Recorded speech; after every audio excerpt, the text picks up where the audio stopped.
নমস্কার, the essence of শাস্ত্র চ্যানেলে আপনাদের সবাইকে স্বাগত। আমরা বেশ কয়েকদিন ধরেই আলোচনা করে নিচ্ছি যে 2025 বিভিন্ন রাশির কেমন যাবে। আজকে আমরা সেই আলোচনার অন্তিম পর্বে এসে উপস্থিত হয়েছি, অর্থাৎ আমাদের যে রাশি চক্র মেষ থেকে মীন, এই যে 12টি রাশি, তার অন্তিম রাশি বা দ্বাদশ রাশি হলো মীন রাশি। আমরা পূর্বে মেষ থেকে কুম্ভ পর্যন্ত আলোচনা করেছি, বাকি ছিল মীন রাশি। সেই মীন রাশি নিয়ে আমরা আজকে আলোচনা করব। অর্থাৎ 2025-এ মীন রাশির যারা জাতক জাতিকা আছেন তাদের এই বছরটি কেমন যেতে চলেছে। এর পাশাপাশি বলে রাখবো যে এই বছর মীন রাশির কিন্তু বর্তমানে শনির 7.5 চলছে।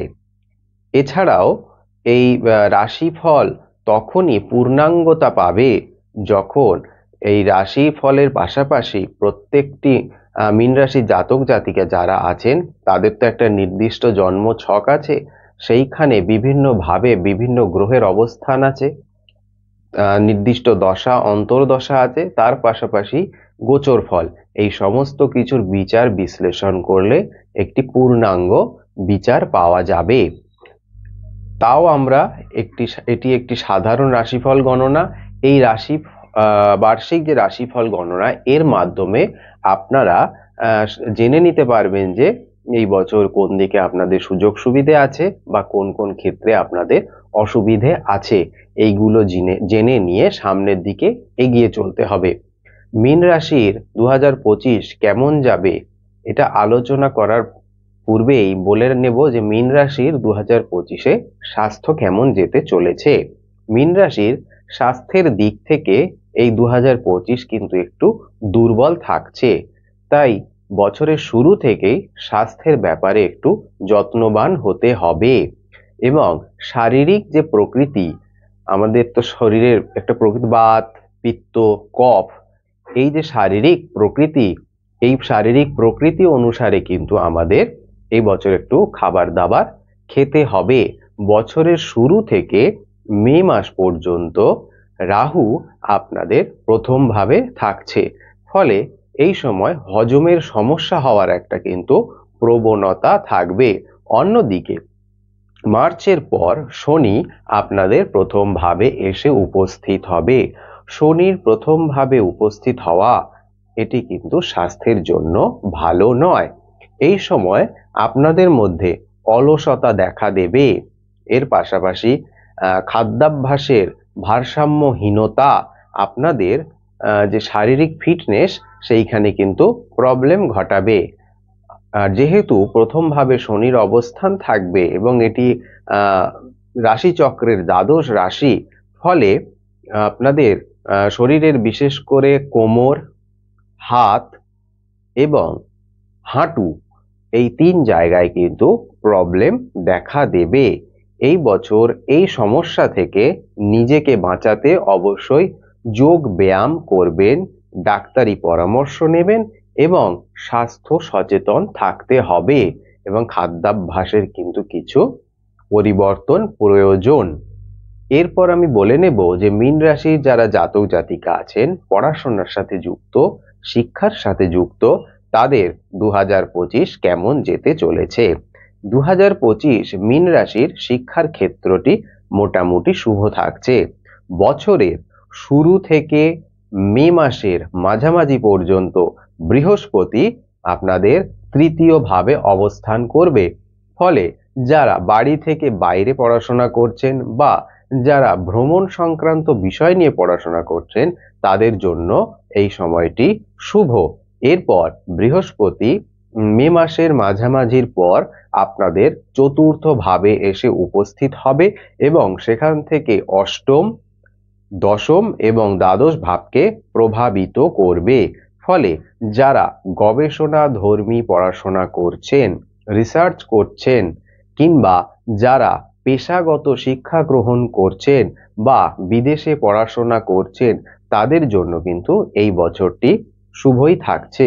তবে আপনাদের প্রথম ভাবে যেহেতু রাহু থাকছে মে মাস পর্যন্ত, আবার মার্চের পর সেখানে শনি এসে উপস্থিত হচ্ছে, ফলে আপনাদের স্বাস্থ্য সংক্রান্ত যে সমস্যাগুলি এবং আপনাদের যে অলসতা এটিকে কাটিয়ে উঠতে পারলে এবং এর পাশাপাশি কঠোর পরিশ্রম করতে পারলেই শিক্ষার ক্ষেত্রে আপনি ভালো রেজাল্ট করতে পারবেন। মনে রাখবেন, মীন রাশির কিন্তু 7.5 চলছে, ফলে যাদের জন্মছকে শনি গ্রহ খারাপ অবস্থায় আছে, চন্দ্র খারাপ অবস্থায় আছে, লগ্ন দুর্বল, নবম ভাব দুর্বল, পঞ্চম ভাব দুর্বল, এর পাশাপাশি শনির শত্রু গ্রহের যদি দশা অন্তর্দশা চলে তাহলে কিন্তু 7.5 ভালো ফল দেবে না। সেক্ষেত্রে আপনাদের কিন্তু 7.5 অশুভ ফল দেবে। সুতরাং এই দিকটি কিন্তু মাথায় রাখতে হবে। এরপর আমরা আলোচনা করে নেব মীন রাশির ব্যবসা 2025 কেমন যেতে চলেছে। মীন রাশির এই বছর ব্যবসা দৃষ্টিকোণ থেকে মিশ্রিত ফল দেবে। আপনাদের সপ্তম ভাবের অধিপতি বুধ বিভিন্ন সময়ে আপনাকে শুভ ফল দেবার চেষ্টা করবে। আপনাদের দশম ভাবের উপর বৃহস্পতির প্রভাব থাকবে, ফলে অধিকাংশ সময়ই আপনি একটি শুভ ফল পেতে পারেন। তবে শনি যেহেতু আপনাদের প্রথম ভাবে এসে উপস্থিত হবে, এই যে শনির গোচর, এটা আপনাদের জন্য কিন্তু খুব একটা শুভ ফল দেবে না। এই বছর ব্যবসাতে আপনার যে নিষ্ঠার প্রয়োজন, যেটা অনেক সময় আপনি দিয়ে উঠতে পারবেন না। তাছাড়া এমন কিছু হয়তো সমস্যার মধ্যে আপনি পড়ে যাবেন যে এখানে আপনি ব্যবসার ক্ষেত্রে সম্পূর্ণ সময় দিয়ে উঠতে পারবেন না। এর ফলে 2025 ব্যবসার জায়গাটা কিন্তু একটু দুর্বল হয়ে যাচ্ছে। তবে কঠোর পরিশ্রম, সঠিক পরিকল্পনা, কৌশল আপনাকে ব্যবসার জায়গায় শুভ ফল দিতে পারে। এবার চলে আসব চাকরি। মীন রাশির যারা জাতক জাতিকা চাকরি করছেন তাদের এই বছরের প্রথমার্ধটি বিশেষ কিন্তু শুভ নয়। অফিসের পরিবেশ কিছুটা অশান্ত থাকবে। অফিসের আভ্যন্তরীণ রাজনীতি সময়ে সময়ে আপনার মনকে খারাপ করাবে, অর্থাৎ আপনার একটা মন খারাপ হওয়ার পরিস্থিতি তৈরি হবে, যেটাকে আমরা অফিস পলিটিক্স বলি। আপনি অনেক সময় অফিস পলিটিক্সের শিকার হতে পারেন। আপনাদের যে সহকর্মীরা আছে তাদের আচরণ আপনার অনেক সময় অদ্ভুত মনে হতে পারে। এই বছর একটু ধৈর্য ধরে কাজ করতে হবে। ধৈর্য ধরে কাজ করতে পারলে মে মাসের পর থেকে ভালো ফল কিন্তু আপনারা পাচ্ছেন। এবার আমরা আলোচনা করে নেব মীন রাশির আর্থিক জীবন 2025-এ কেমন থাকবে। মীন রাশির আর্থিক জীবন এই 2025-এ মোটামুটি থাকবে। আপনাদের ধনভাবের অধিপতি মঙ্গল বছরের কিছু সময় আর্থিক ব্যাপারে আপনাকে সাহায্য করবে। বৃহস্পতি এই সময় অর্থাৎ মে মাসের মাঝামাঝি পর্যন্ত আপনাদের একাদশ ভাবে দৃষ্টি দেবে, ফলে কিছুটা ভালো ফল আশা করা যায়। অন্যদিকে মার্চের পর একাদশপতি শনি আপনাদের প্রথম ভাবে এসে উপস্থিত হবে, ফলে একটা ভালো ফল আমরা আশা করতেই পারি। অর্থাৎ আর্থিক ব্যাপারে এই বছর মোটামুটি একটা শুভ ফল আমরা আশা করতে পারি। এবার চলে আসব বিবাহ। মীন রাশি জাতক জাতিকা যারা আছেন, যারা ভাবছেন 2025-এ বিবাহ করবেন, তাদের ব্যাপারে একটু বলে রাখি যে এই বছর বিবাহের জন্য একটু চেষ্টা করতে হবে। কারণ আপনাদের প্রথম ভাবে রাহু থাকছে আর সপ্তম ভাবে থাকছে কেতু। আবার মার্চের পর শনি আপনাদের প্রথম ভাবে এসে উপস্থিত হবে এবং সেখান থেকে সপ্তম ভাবে দৃষ্টি দেবে। অন্যদিকে মে মাসের মাঝামাঝি পর্যন্ত বৃহস্পতি আপনাদের পঞ্চম দৃষ্টিতে সপ্তম ভাবকে দেখবে। ফলে বিবাহের জায়গাটি কিরকম তৈরি হচ্ছে বলুন তো? এই একটা হ্যাঁ না এইরকম একটা পরিস্থিতির সৃষ্টি করবে। অর্থাৎ একবার রাজি হবেন, আবার কেটে দেবেন, আবার রাজি হবেন, আবার কেটে দেবেন।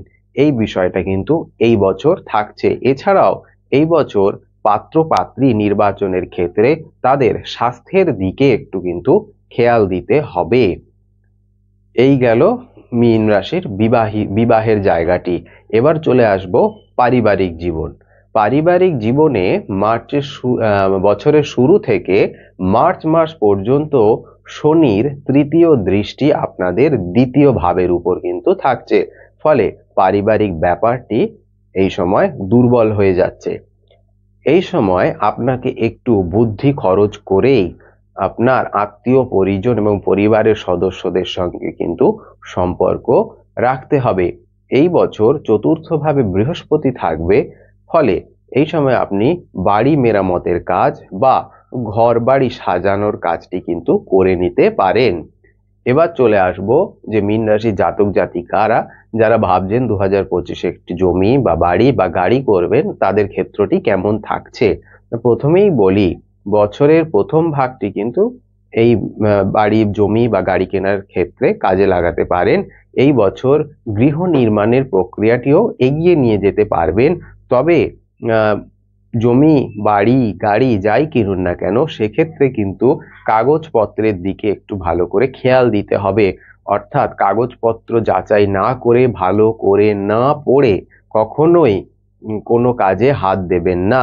অর্থাৎ জমির ক্ষেত্রে কাগজপত্র, গাড়ির ক্ষেত্রেও কাগজপত্র, এগুলো কিন্তু দেখে নিতে হবে। এর পাশাপাশি যদি আপনারা গাড়ি কিনতে চান, তাহলে বলবো যে কোন মডেলটি আপনার জন্য ভালো হবে সেটা কিন্তু দেখে বিচার বিশ্লেষণ করে তারপরে গাড়ি কেনার দিকে এগোবেন।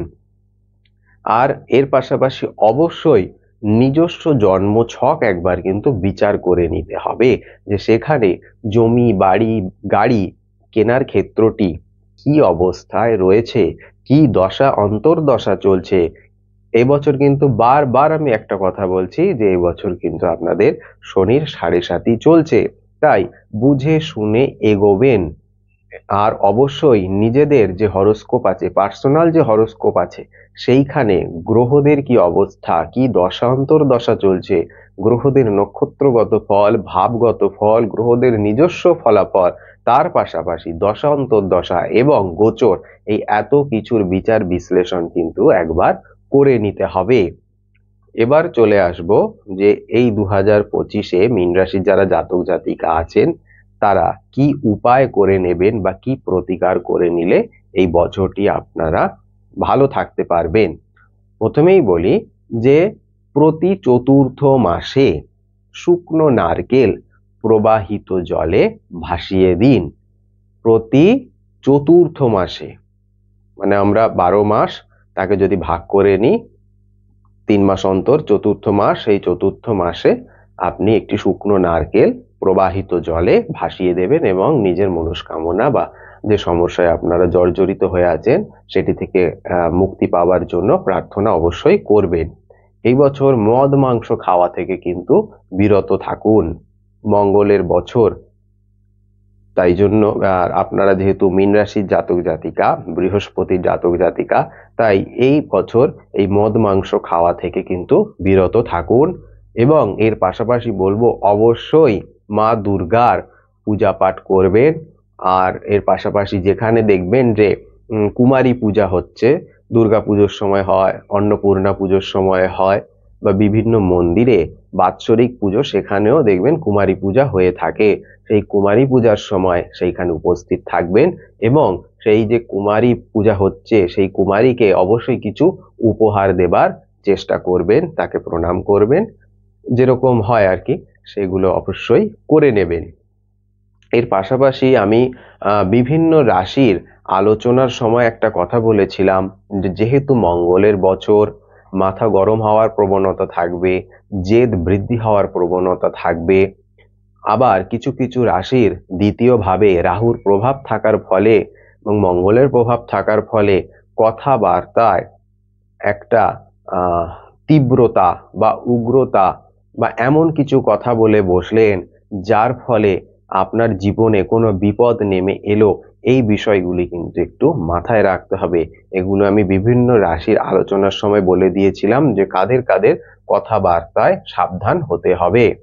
সুতরাং মঙ্গলের বছর একটু সংযত হয়ে বুদ্ধি করে মাথা ঠান্ডা করে জীবনে এগিয়ে যেতে হবে। আজকে এই পর্যন্ত, অবশ্যই প্রতিকারগুলো করে নেবেন, ভালো থাকবেন। ভিডিওটি যদি উপকারে আসে তাহলে যারা নতুন দেখছেন তাদেরকে বলবো অবশ্যই চ্যানেলটিকে সাবস্ক্রাইব করতে, ভিডিওগুলিকে শেয়ার করতে এবং লাইক করতে। নমস্কার।